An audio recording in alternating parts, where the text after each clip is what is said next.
So today we'll talk about some reduction technique, which can be used for percutaneously reduce and compress a transverse femoral fracture, specifically for atypical femur fracture or periprosthetic. So as you can see, if you have a fracture, transverse fracture will be overlap.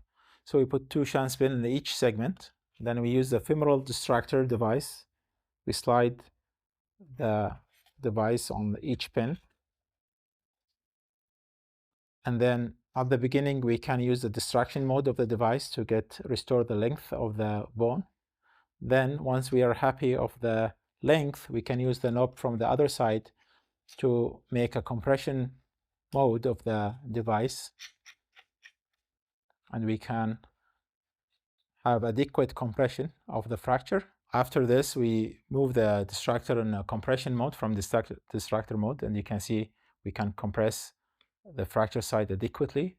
Once the fracture is compressed and secured in this position, we can slide this plate from proximal to distal through a minimal invasive wound like that.